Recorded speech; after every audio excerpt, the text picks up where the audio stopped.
নমস্কার বন্ধুরা, শিবলি রান্নাঘরে সবাইকে স্বাগত। আশা করি সকলেই ভালো আছো।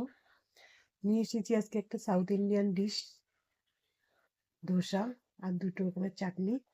চলো দেখাই তোমরা কিভাবে আমি ধোসা তৈরি করলাম এবং দুটো রকমের চাটনি তৈরি করলাম।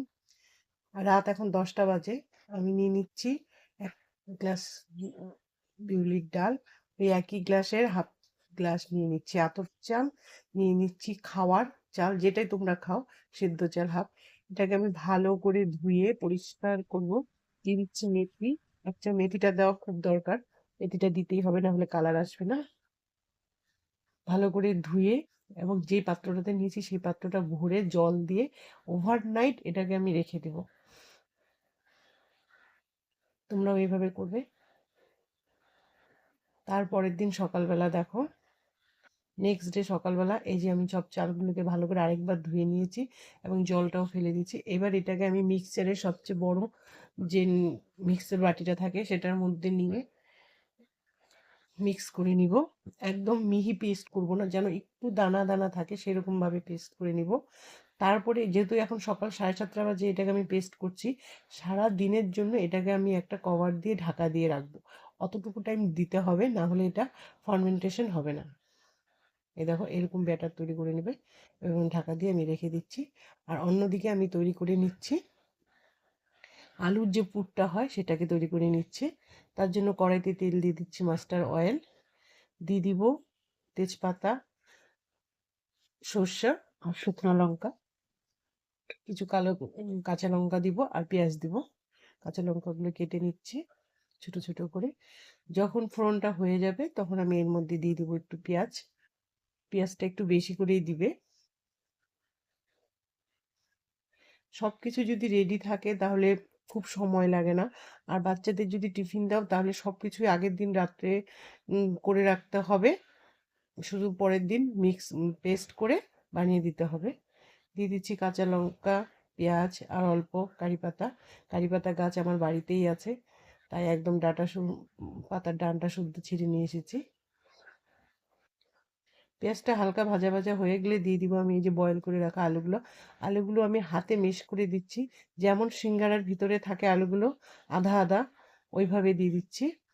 একদম মিহি করবে না, হাতের সাহায্যে যতটুকু ভাঙা যায় ঠিক ততটুকুই দিবে। দিয়ে আমি এগুলোকে একটু ভালো করে নাড়াচাড়া করে নিব। তারপরে পরিমাণ মতো আমি হলুদ লবণ দিব। প্রথমে যে ওটা হলুদ দিয়েছিলাম সেটা আমি জাস্ট মশলাগুলো যেন না ছিটে যায় তার জন্য।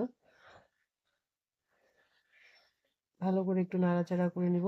সামান্য হাতের সাহায্যে একটু জল ছিটিয়ে দিব যাতে এটা একটু নরম হয় আলুর পুরটা। তোমরা অনেক রকমেরই কিছু দিতে পারো, এর মধ্যে কিশমিশ কাজু দিতে পারো, কিন্তু যেটা যেরকম টেস্ট সেটা দিলেই আমার মনে হয় একটু ভালো হয়। একদম সাউথ ইন্ডিয়ান টেস্ট আসার জন্য ওরা যেভাবে করে আমি সেইভাবেই করে নিচ্ছি। নামানোর আগে একটু এর মধ্যে দিয়ে দিব আমি ভাজা বাদাম, লবণ, লঙ্কা, ঝাল এটা তোমরা তোমাদের পছন্দ মতো দিবে সব সময়। আমি সবসময় বলে যাই। আর আমি চেষ্টা করি সবসময় আমার রেসিপিগুলা তোমাদের সামনে একদম সহজভাবে তুলে ধরতে। অন্যদিকে একটা কড়াইতে আমি নিয়ে নিচ্ছি টমেটো, কিছু শুকনো লঙ্কা, কাঁচা লঙ্কা, আদা, রসুন দিয়ে এটাকে একটু একটা লাল রঙের যে চাটনি হয় সেটা বানিয়ে নিচ্ছি। অল্প ভাজা ভাজা করে নিব, যত সময় না টমেটো নরম হচ্ছে এর মধ্যে দিয়ে দিব অল্প পরিমাণ লবণ, হলুদ দিয়ে এটাকে একটু ভাজা ভাজা করে নেব। অন্যদিকে আমি আরেকটা নিয়ে নিচ্ছি মিক্সার বাটি, ছোট মিক্সার বাটিটা। তার মধ্যে আমি নিয়ে নিব নারিকেল আর নিয়ে নিব ভাজা বাদাম, আদা, রসুন আর কাঁচা লঙ্কা দিয়ে এটাকে আরেকটা পেস্ট বানিয়ে নিব। দু রকমের চাটনি হচ্ছে। আমি আজকে সাম্বার বানাচ্ছি না, সাম্বারটা তোমাদের আমি নেক্সট ডে দিয়ে দিব, কারণ ঘরে অতটা কেউ সাম্বারটা অনেকটা পছন্দ করি না আমরা কেউ। রেস্টুরেন্টে গেলে যখন খাই তখন তো সাম্বারটা ভালোই লাগে, কিন্তু আজকে আমি বানাচ্ছি না, আমার এই দু রকমের চাটনি দিয়েই হয়ে যাবে। দেখো পুরো ভিডিওটা কিভাবে বানিয়ে নিচ্ছি। এই চাটনিটা হয়ে গেছে, বাদামের চাটনিটা। এটাকে আমি সম্বার দিব, তড়কা লাগাবো উপর থেকে। এই যে টমেটোটাও হয়ে গেছে, এটাকে মিক্সার জারে নামিয়ে নিচ্ছি, একটু ঠান্ডা করব, তারপরে এটাকে পেস্ট করব। এবং ওই একই কড়াইয়ের মধ্যে আমি দিয়ে দিব মাস্টার অয়েল, সর্ষে, শুকনো লঙ্কা আর অল্প কারি পাতা দিয়ে ওই বাদামের পেস্টটাকে দিয়ে অল্প জল দিয়ে একটু লবণ দিয়ে ভালো করে নেড়ে চেড়ে নামিয়ে নিব। বাড়িতে খেলে একটু একটার জায়গায় দুটো খাওয়া যায়, এই একটা সুবিধা হয়। বাড়িতে একটু কষ্ট হয় বানাতে, কিন্তু একটু মন ভরে খাওয়া যায়, পেট ভরেও খাওয়া যায়। রেস্টুরেন্ট বা বাইরে গেলে সেটা হয় না, ওই হিসাব মতো খেয়ে আসতে হয়।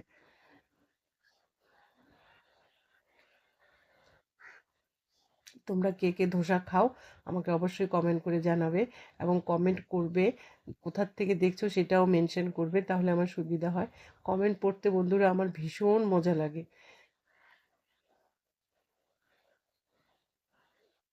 হয়ে গেছে আমার বাদামের চাটনিটা, নামিয়ে নিচ্ছি। বাদামের চাটনি দেখো আমার কি কি তৈরি হয়ে গেল আলুর পুর তৈরি, টমেটোর চাটনিটা। এবার এটাকে ঠান্ডা হয়ে গেছে, এটা এবার মিক্স করে নিচ্ছি। এই চাটনিটাতে আমি কোনো রকম তড়কা দিব না, কারণ এই চাটনিটা আমি 3-4 দিন রেখে খেতে পারবো। মোমো আসলে মোমো মোমো বানালে তার সাথে খেতে পারবো, এবং অন্য রকমের ভাজা পকোড়া টকোড়া হলে ওটা খেতে পারবো। দেখো আমার হয়ে গেছে আলুর পুর, বাদামের চাটনি এবং টমেটোর চাটনি, দুটো হয়ে গেছে। তিনটে কমপ্লিট হয়ে গেছে। নিয়ে নিচ্ছি একটা সুতির কাপড় আর এক বাটিতে একটু জল। এই দেখো পেস্টটা আমার ধোসার মেন ডিশ। সম্পূর্ণটা আমার লাগবে না, আধাটা উঠিয়ে নিচ্ছি। আর এটাকে আমি ভালো করে একটা হাতার সাহায্যে ফেটিয়ে নিব কিছু সময়। তারপর দিয়ে দিব পরিমাণ মতো লবণ। লবণটা দিয়ে আমি আরো একটু ভালো করে ফাটিয়ে নিব। এই পজিশন, এই যে ফাটানোর ব্যাটারটা, এটা দিয়ে তোমরা ডালের বড়িও তৈরি করে নিতে পারবে, ব্যাস এইটুকু রাখার পরে। এবার নিয়ে নিচ্ছি আমি একটা ননস্টিকের তাওয়া, পেস্টিজের হেভি ওয়েট তাওয়া, মোটা তাওয়া। আর এখন তো এভেলেবেল লোহার তাওয়া পাওয়া যায়, সেগুলোও তোমরা ইউজ করতে পারো, যেটা আয়রনের তাওয়া হয়। সেটা যেটা রুটি বানাই সেই তাওয়া দিয়ে অবশ্যই বানাবে না কেউ, কারণ তাতে উঠবে না ব্যাটারটা। আমি এটাকে একদম পরিষ্কার করে নিয়েছি, তারপরে আমি চেক করে নিয়েছি যে গরম হয়েছে কিনা, তারপরে পরিমাণ মতো একটু জল ছিটে দিয়ে নিয়েছি। যতটা তাওয়াতে শুকিয়ে গেছে, তারপরে আমি এখানে দিয়ে দিচ্ছি 2 চামচ ব্যাটার। ব্যাটারটা দিয়ে দেখো, তোমরা খেয়াল করবে যে আমি কিভাবে পজিশন, একই দিকে আমি কিন্তু ঘুরিয়ে যাচ্ছি আস্তে আস্তে। আমি কিন্তু দুই দিকে ঘুরাচ্ছি না, একই দিকে ঘুরিয়ে যাচ্ছি জিনিসটাকে। এইখানে কিছু কিছু ছোট ছোট টিপস আছে যেগুলো দেখার বিষয়, না হলে ভাববে যে দিদিভাইটা কেন উঠছে, আমাদেরটা কেন উঠলো না। 5-7 মিনিট রাখার পরে যখন ব্যাটারটা একটু টান ধরবে, তখন এরকম একটা ছেনি নিয়ে একই দিকে, আমি দেখো একই দিকে কিন্তু টেনে টেনে নামাচ্ছি। এমন যে না একবার এইদিকে একবার ওই দিকে টানাচ্ছি। তারপরে ছেনে দিয়ে টানার পরেও 5-7 মিনিট রেখে রাখতে হবে। প্রথমে হাই ফ্লেমে রাখবে, তারপরে মিডিয়াম টু হাই ফ্লেমে, তারপরে এই যে তেল দেওয়ার পরে এটাকে একদম লো ফ্লেমে রেখে বানাবে। ধোসার আরেকটা নিয়ম হলো একদম আস্তে আস্তে জিনিসটাকে বানাতে হবে। একদম হাই ফ্লেমে দিয়ে রং আসলো নামিয়ে নিলাম, তাতে কি হবে, ক্রাঞ্চি ভাবটা কখনোই আসবে না। আস্তে আস্তে লো ফ্লেমে বানানোর পরে যখন বানাবে, তাহলে ওটা কি হবে, মুচমুচে হবে। এরকম যখন কালার আসবে, তখন তার মধ্যে তোমরা আলুর পুর দিবে, এবং সবসময় চেষ্টা করবে জিনিসটাকে আস্তে আস্তে বানানোর। হুড়োহুড়ি করে কোনো জিনিস বানালে সেই জিনিস কখনোই টেস্ট হয় না। এরকম আস্তে আস্তে করে বানিয়ে আলুর পুরটা দিবে, আপনি আপনি দেখবে তাওয়ার থেকে জিনিস উঠে আসবে। দেখো কি সুন্দর কালার আসছে। তোমাদের সুবিধার জন্য আমি আরেকটা করে দেখেছি। যারা ভিডিওটা দেখছো পুরো, তাদের অনেক অনেক ধন্যবাদ, এবং পুরো পুরো পুরো ভিডিওটাই দেখো। ভিডিওটা দেখে লাইক, শেয়ার এবং কমেন্ট করে দেবে। যারা ফেসবুক থেকে দেখছো তারা অবশ্যই ফলো করবে, এবং যারা ইউটিউব থেকে দেখছো তারা সাবস্ক্রাইব করে দিবে আমার নতুন নতুন ভিডিও পাওয়ার জন্য। সব সময় অবশ্যই কমেন্ট করবে, এবং তোমরা বাড়িতে বানিয়ে নিজেরা বানাবে, নিজেরা খাবে, বাড়ির সবাইকে খাওয়াবে। নিশ্চয়ই একটা খুব সুন্দর মুখরোচক খাবার এটা আমাদের। তবে আমাদের ডাল ভাতের মতো না হলেও খুব টেস্টি একটা খাবার, যেটা সবাই আমরা পছন্দ করি, ধোসা। দেখো আমার সবসময় ফার্স্ট জিনিসটার থেকে না সেকেন্ড জিনিসটা কেন জানি না বেশি একটু সুন্দর হয়। দেখো এটা কি সুন্দর রাউন্ডও হয়ে গেল। আমি বারবার বলছি তোমরা ফলো করবে জিনিসগুলো, যে আমি কিভাবে টানছি জিনিসগুলোকে, এবং কখন তেল দিচ্ছি। 5-7 মিনিট প্রথমে দেওয়ার পর রাখছি, তারপর ছেনে দিয়ে টেনে নিচ্ছি, তারপরে আবার 5-7 মিনিট রাখার পরে আমি অয়েল ব্রাশ করছি, এবং অয়েলটা দেখো আমি একদম প্রথম একদম কর্নার থেকে দিচ্ছি। এটা কিন্তু দিচ্ছি নামিয়ে নিচ্ছি তা না, কিন্তু প্রত্যেকটা স্টেপের আগে আমি 5-7 মিনিট করে ওটাকে হতে সময় দিচ্ছি। গ্যাসের ফ্লেমটাকে সবসময় মিডিয়াম লোতে রাখবে, আস্তে আস্তে করবে। তেলটাকে দিয়ে আবার একটু ছেনে দিয়ে নামাই নেবে। তোমাদের অনেক অনেক অসংখ্য অসংখ্য ধন্যবাদ ভিডিওগুলো দেখার জন্য এবং আমার পাশে সবসময় থাকার জন্য। আমি আশা করব যে তোমরা সবসময় আমার পাশেই থাকবে এভাবে এবং এভাবে আমাকে সাপোর্ট করে যাবে। এর আলুর পরিবর্তে তোমরা এখানে চিজ দিতে পারবে, পনির দিতে পারবে, অনেক কিছু দিয়ে এখন করে। আবার ডিমও দিতে পারবে। যেহেতু এটা মানে মশলা ধোসা, তাই আমি আলুর মশলাটাই দিচ্ছি। একদিন নিশ্চয়ই নিয়ে আসবো পনির মশলা ধোসা। সেটাও তোমাদের সামনে খুব তাড়াতাড়ি নিয়ে চলে আসবো। আর যে ব্যাটারটা আমি রেখে দিয়েছি ডালের, সেটাকে দিয়ে আমি একটা নতুন রেসিপি বানাবো এবং খুব শীঘ্রই নিয়ে আসবো। তার জন্য তোমাদের আমার ভিডিওগুলোকে ফলো করতে হবে এবং সবসময় আমার সাথে থাকতে হবে।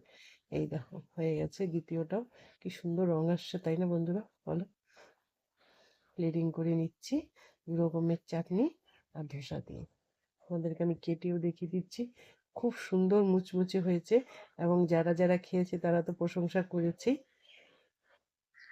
আজ এখানেই রাখছি। তোমরা সবাই ভালো থাকবে।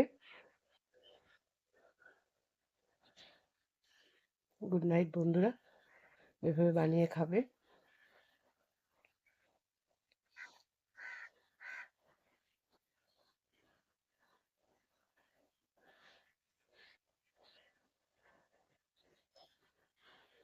Bye bye.